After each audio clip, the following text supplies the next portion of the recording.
Hello guys, welcome back to First Ever Anything. In this video we're looking at The Cure, Three Imaginary Boys from 1979. So yeah, this is the debut album from The Cure, Robert Smith's Cure. They've been going on for still carried on many years later. You know, releasing sort of extensive discography throughout. Let's talk about this album, of course. So obviously it's very different from what to expect from The Cure, because it's their first album. It's got more of a pop-punk feel to it. It does. Very jangly guitars. It's a three-piece, this is. So, you know, it's just Smith, Sam. I think I'm trying to think. I'm thinking of the top of my head now, actually. But people will comment down below. But it's made a three-piece, of course, early trio, and it's basically in that sort of thing. It's like early garage. It's like garage punk, pop punk type style to it. And quite interesting songs as well, which are really good. But before we deal to the songs, we've got to do this album cover, of course. Obviously, the album itself has a pink background with some items on there, which actually stand for the title, Three Imaginary Boys, which is basically like a fridge, a lamp, and a vacuum cleaner, whatever.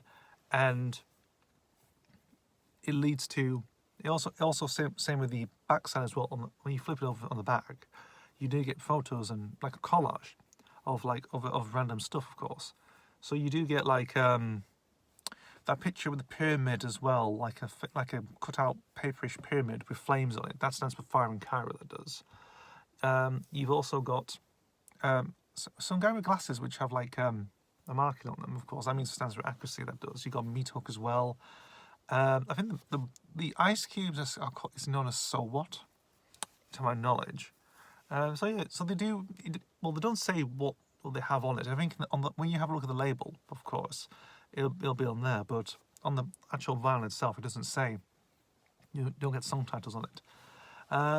But yeah, so we go to songs, of course. There were some cracking good songs on this one actually, because you get the opening track, 10:15 Saturday Night, brilliant. That is really good.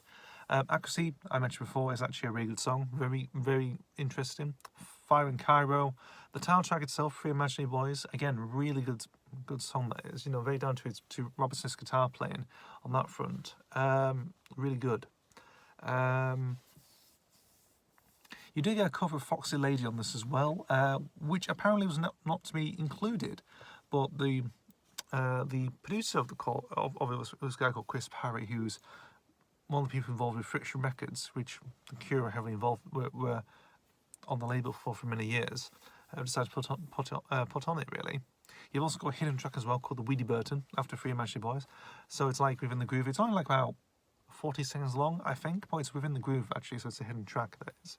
Just to let everyone know. Obviously, when you get on CD and streaming, of course, it's on there. So there we go. A little fact about that. It's just a good album, really, because it's the only Cure album I've got. I don't own any others, like the famous ones like Head on the Door, Disintegration, or something like Wish, or, you know, these type of ones. I went for this one, actually, because I thought the album looked good. Also, some albums from 1979 sort of piqued my interest as well, so there we go. But I really enjoyed it for what it was, really. It's all very raw, very punky, poppy type style. Works nicely, it does. I really have to admit. Well, it does its job.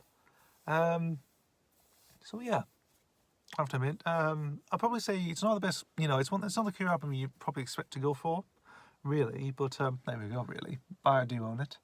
I've also got the North American version as well, which is Boys Don't Cry, which is basically it's like an albums, of course, when they're released in the States. So they have like they also the track list and add some stuff on. Jimi Hendrix Experience, Are You Experiencing is one example. You've got stuff like the James album from we had Gold Muffer Here, and a year later they released it with a Daisy picture. It's called James, really self-titled. So it's the same thing with Boys Don't Cry, which I do have as well.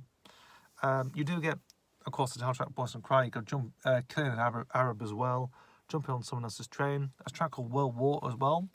But some songs from the debut, of course, is still on here as well, like Three Imaginary Boys, Accuracy, 10:15 Saturday Night, So What, Fire in Cairo, all them songs really.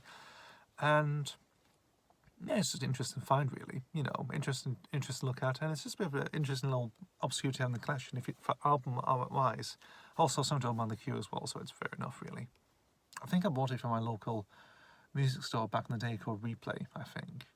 Yeah, I think I did actually. Yeah, so I had it for quite a number of years, onto the close actually. So there we go. Thank you guys for watching.